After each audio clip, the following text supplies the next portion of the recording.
Hey, I love it when people use old photographs of me because I look so much better in them than I do these days.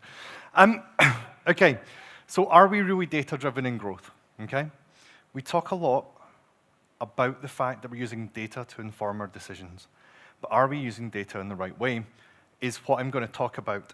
3 apologies up front. 1, I am Scottish, so my English is really bad. Secondly, I've only been at Preply for a really short time, about 6 weeks. So if I say anything stupid, such as apparently I'm the chief marketing officer, I am not the chief marketing officer, that's my boss, unless she wants to give me a promotion. So hopefully I'm not sacked. And thirdly, we have 74 slides in about 28 minutes.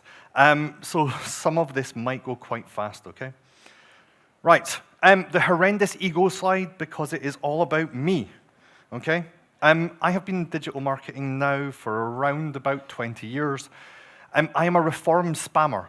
That meant historically I did not care about users, I cared about graphs that went up, so my clients paid me money. I have worked at agencies round about the world and in various guises. I was at Skyscanner for about 4 years when we were the first Scottish unicorn and sort of got bought out by the Chinese travel giant Ctrip.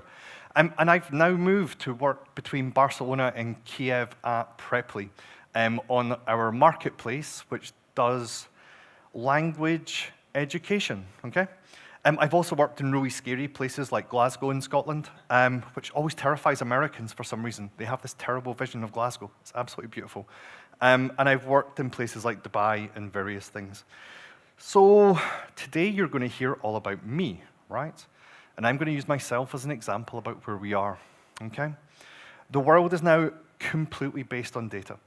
It is changing the way that we think, and it has revolutionized our lives. I am 41 years old, okay?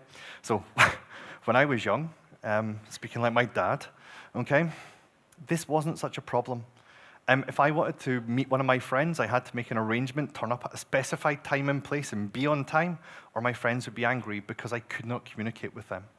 I could not pre-plan which restaurant I was going to take my girlfriend for dinner when she was angry at me. So I had to sort of pre-plan my entire life.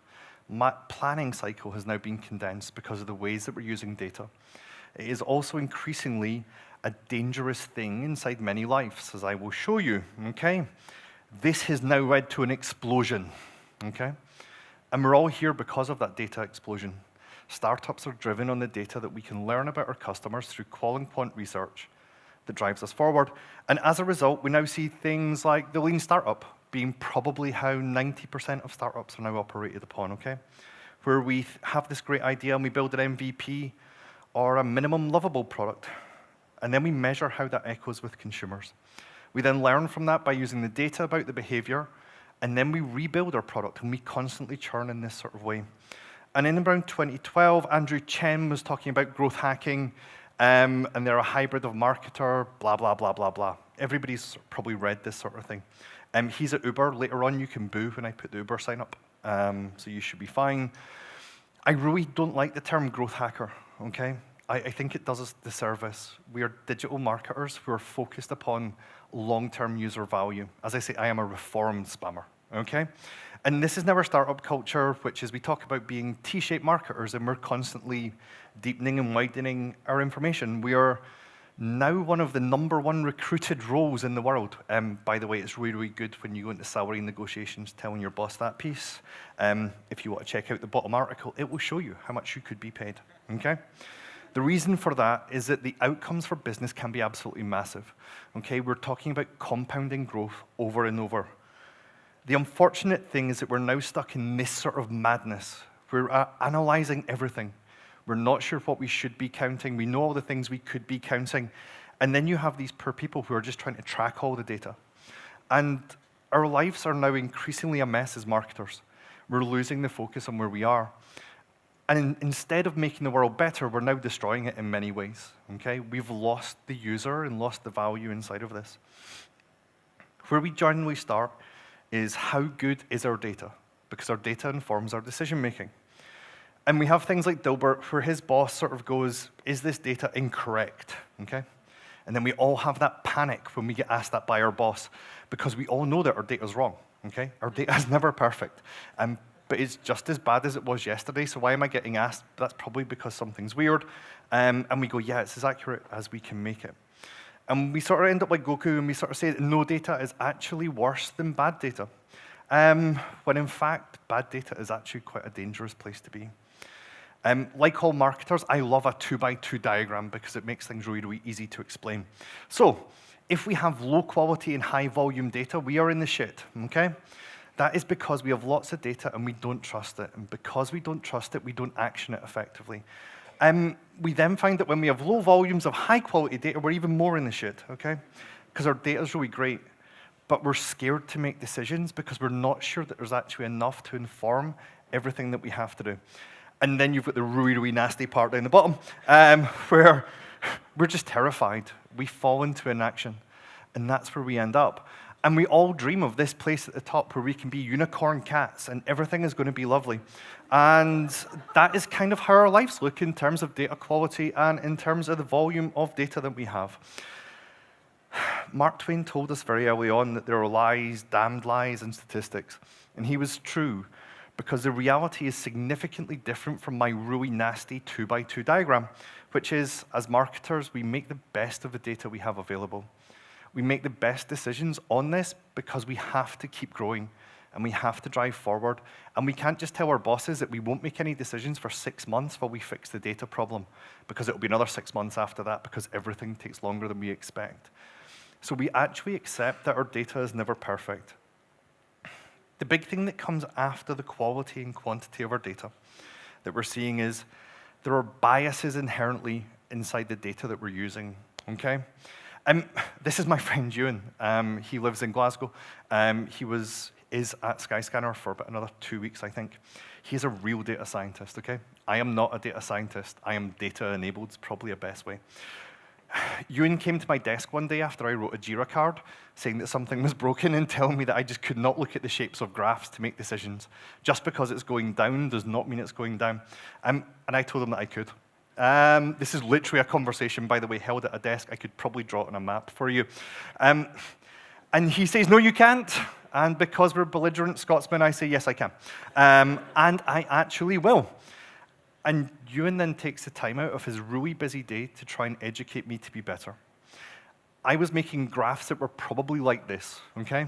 No one had a clue what was going on. Have you eaten pizza this month? 115 people said yes, and somebody said no, but it's 85% and 15%. Everyone was confused by the way I was using data. It was really crappy. And then I would do things like this, whereby I would probably make graphs that were unintelligible because there was no axes on them and nobody knew what I was actually counting, but I knew exactly what it was, and they were getting fed up, and I was probably going to get dumped by somebody, generally a data scientist. They did not like the way that I was using or analyzing or presenting data. And we then started talking about things like correlation does not equal causation. If you want to map out the rate of decline in Internet Explorer versus murder rates in the USA, you will see that they are like really, really highly aligned, okay? I don't think Internet Explorer, actually, if you were coding in sort of like HTML4 and IE8, it probably was in certain places. But in the same way that cheese consumption is not responsible for the number of people who died because of their bed sheets being strange, that has a 95% correlation for those of you interested in p-values and all the rest of these things, okay? What he was telling me was I did not know how to count. I did not know what to count, and I did not know the way to display it.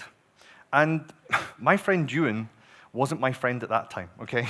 We did not go for beer on a Tuesday night after work to discuss how we would set the world to rights. The way we got to that was he started telling me that I had to become far better at what I was doing. I have not got the 6-pack yet. It's probably more of an 18-pack than anything like that. And what he started to do was train me on how we as growth marketers, and then my team by extension when I started training them, could be significantly better, because he was fed up of us coming to his desk and asking really badly formed questions with really bad data. And the first thing I learned was Excel is awful, okay? I had been doing all my analysis inside Excel.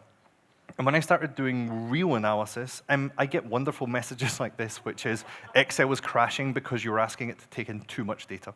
I was running this on sort of Skyscanner data at the time, and what are we we're running in like 40 different markets in like 44, 46 different languages, doing like, I don't know, hundreds of millions of unique users on a regular basis and trying to analyze that. Excel did not help.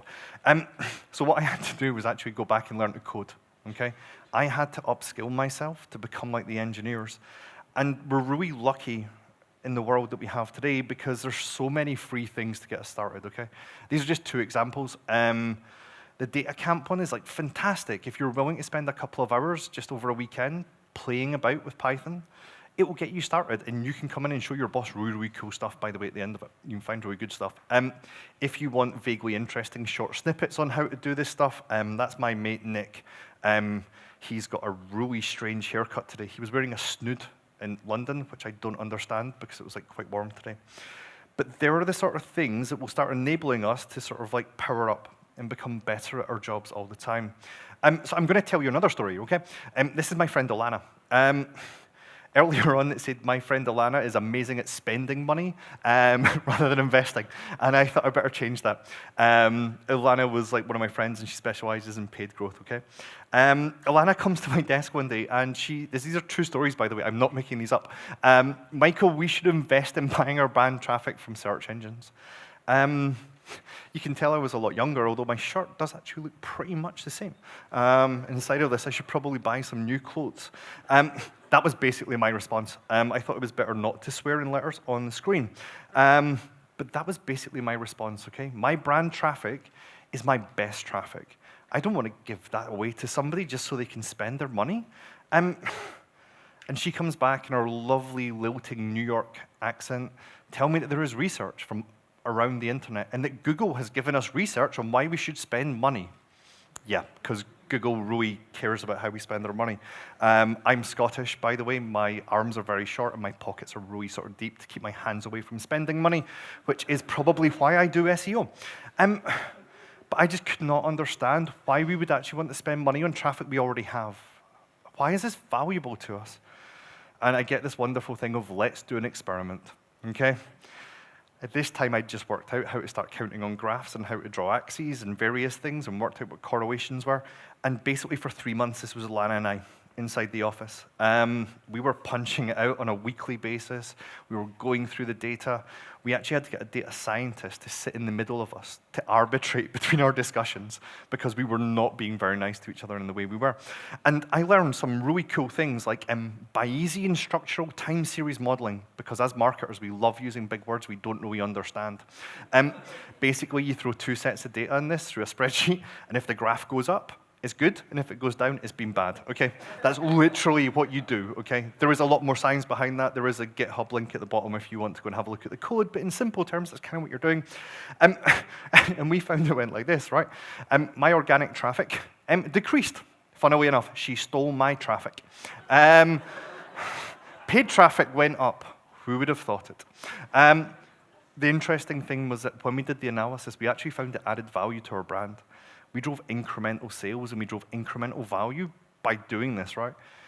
As a business, and I see this in a lot of businesses, you can fight about these things on opinion for like years and have nothing at the end of it. At the end, I lost. And that was basically me for about 2 weeks. My traffic went down by a percentage number that I do not like to think about because I do not get to sleep for days at a time. And what I learned through this was I really had a confirmation bias when it came to data.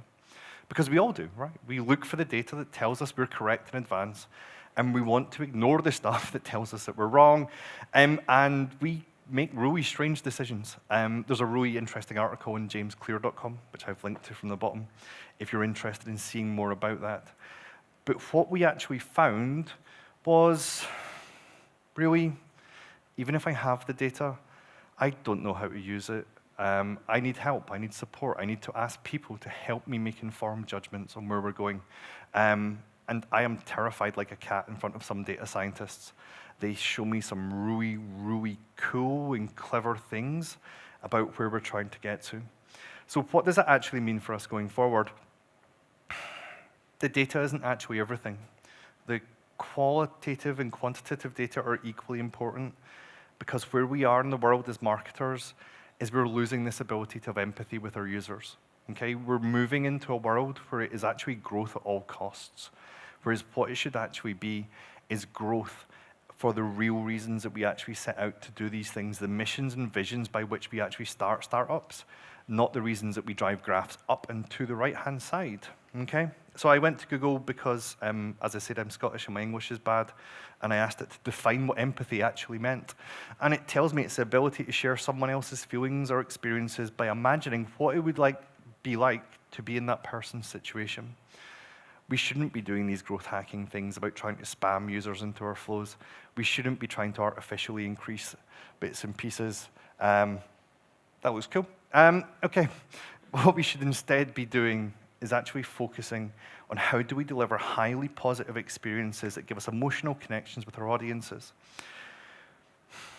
I found out when I started reading books about psychology, because my boss at the time had been a psychology major, and she was complaining that I was this sort of left-hand sort of craziness whereby everything was logical and rational and it was all mathematical-based. Probably not language-based, but that's probably different. But I saw the world in black and white. I saw it in this way, which was, I'm right, you're wrong. I win, you lose. That was literally it. I was still a spammer.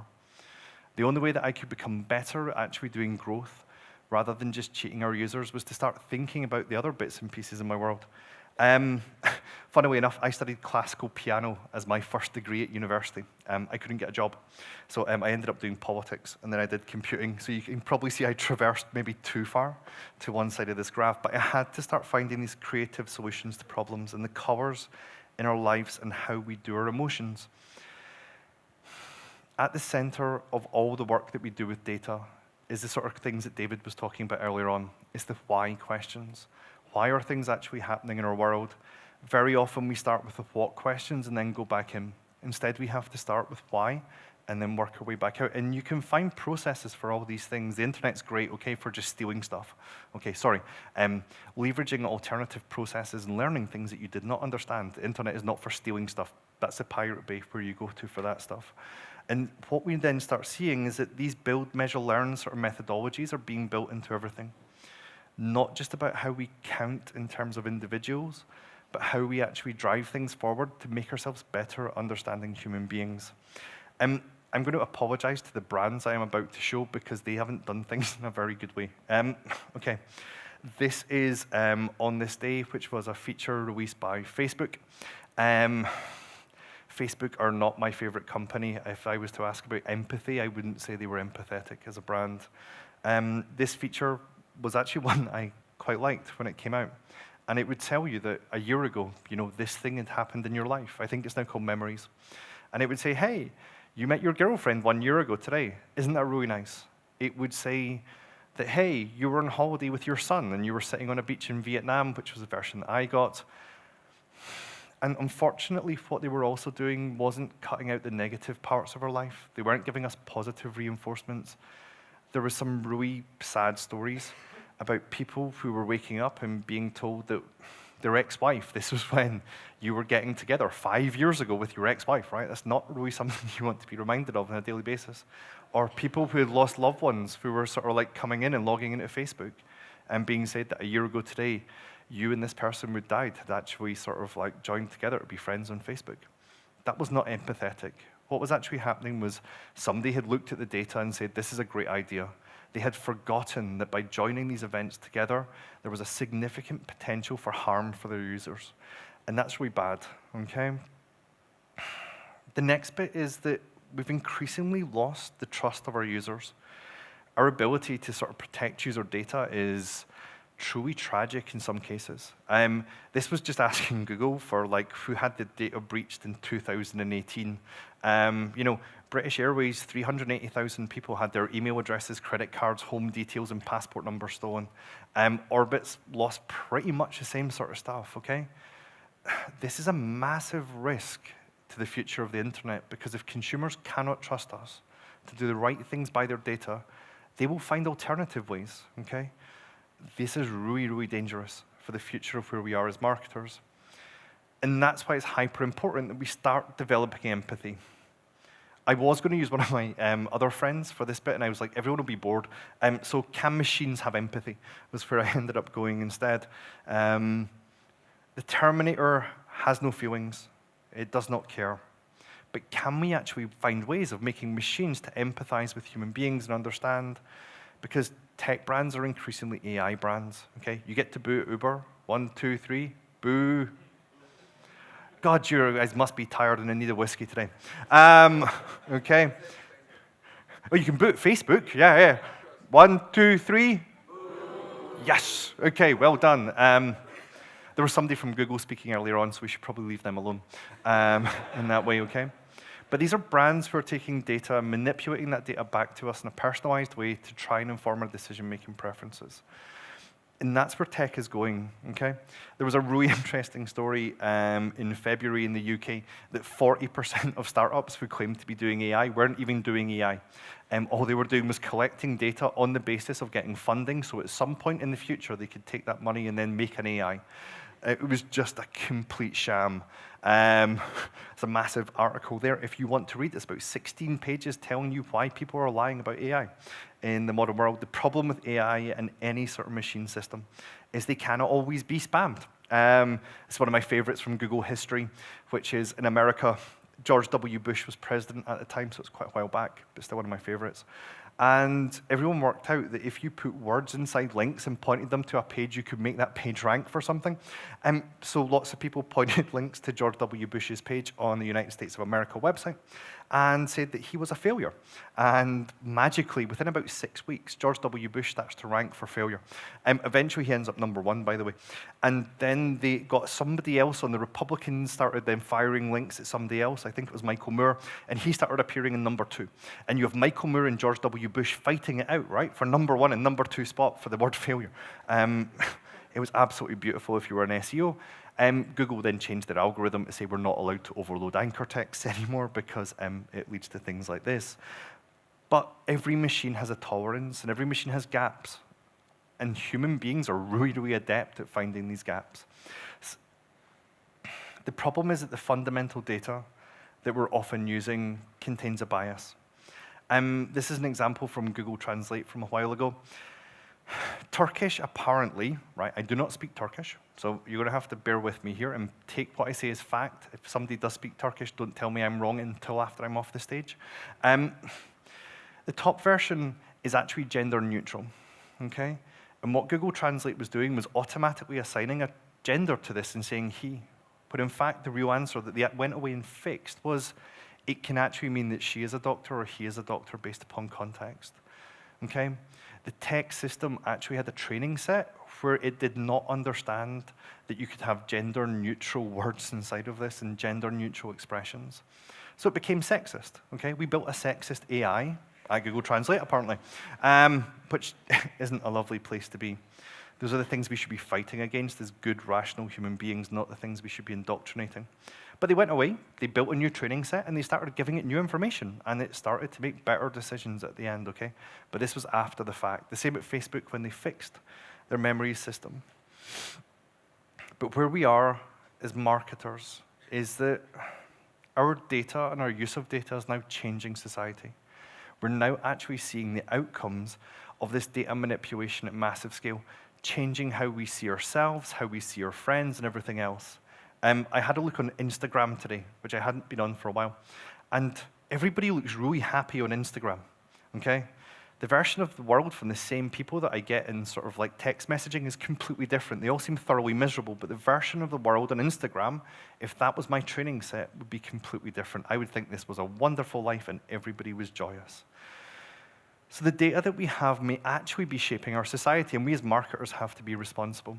Cambridge Analytica just harvested everybody's data from Facebook and then started replaying it to sort of try and change political views. Whether it worked or it didn't work is a completely different story, but they made a significant attempt to do that, and it's the subject of much furore across in sort of the UK just now, how they sort of probably cheated us out of being in the EU and ending up going back to serfdom, which is why I moved to Barcelona and work in Kiev as well, because I cannot stand to be in a society that is that narrow-minded. But there is positives as well. We're now seeing AIs coming out that are now developing the ability to predict crime, okay? That people in America worked out that if there was a sale on a specific type of alcohol in a specific type of area, that crime would go up because cheap alcohol fuels violence, okay? And now they plug into the shop pricing systems to work out where the cheap alcohol will be sold so they can actually go and stop these things happening in advance. And they put police cars outside the shop, right? It's genius. It's absolutely wonderful. In Scotland, we haven't actually got to that stage yet. We just keep putting the price of alcohol up. We don't allow it to come down in any way because violence is such a threat. But as marketers, the data that we're using now changes the world that we see. And we're in this constant state of flux between where we are. What this really adds up to is a world whereby as marketers, if we're truly data-driven, it should be driving our decision-making, okay? The qual and the quant data, the left side and the right side of the brain should actually be involved in this. But we have to understand our biases and that we're all fallible, okay? We look for patterns in data that reflect our view of the world. We need to start balancing all this out and start focusing on the why things are happening and not just the what. And data is only data. It's just numerical or it's just sentences. We actually require empathy to understand how these things are actually operating, because using data in the way that we are might just not be the right thing. And at the end of the day, we need to treat our user data with the maximum amount of care. When I see companies who are being flippant about the fact that they've lost all these records, it makes me really sad because they're not actually looking after us and everything else. And thank you very much. That was 74 slides in 26 minutes. Perfect. Thank you so much. Thank you so much. Now, question and answer sessions. You were the first. I have a question. We live in VC-funded startup age, so it's very important to grow or die. And usually data-driven decisions are much better than just some action that's not based on data. Yep. So we need to use data, and we will use data because money is evil. However, you're right that we are losing our empathy, we are losing our humanity, and to make a really good brand, we should talk with our users, talk with our customers. Where is the maximum level when we can use data without losing our empathy? Oh, God. Okay. Jeez. I'm going to give the normal SEO answer to any question, which is it depends, and then give myself time to think about the question in a bit more detail. There's probably not a percentage you can put upon this. It's like anything that you probably know if all you're using is data. Okay? For example, if you put your website in front of your mother and ask her to read it, I do this all the time, by the way, with my mum. My mum is like my empathetic version of me. My dad is like the really, really bad data fascist on the other side. Mum, how do you feel about this? And she will generally tell me that it reads like it was content that was written by a machine and that she has no idea what I'm actually selling and all these different things, okay? So that emotional layer. I actually like to try and use something like 60% qualitative data and about 40% qual as a general rule. Why is that? Because I look at the quant data to say what's going on, so I can form hypotheses to then start getting the information back from the qual data, and then I feed that back in. So it becomes like a three-part sort of analysis. And at the end of that, it's then about making sure my cognitive bias isn't actually getting in the way. I found, for example, I can write user studies that give me back the answers I want by just framing the questions, okay? But yeah, I would normally look at about 60% quant as a rule and about 30 to 40% qualitative and use it as a feedback loop and constantly iterate. These things aren't linear, they're just processes that keep revolving. No more questions, which means everybody wants to get to the free whiskey. Is that what it is? Yeah, not yet. I have a very important announcement. But thank you so much. It was really, really cool presentation. I need the clicker. Cheers.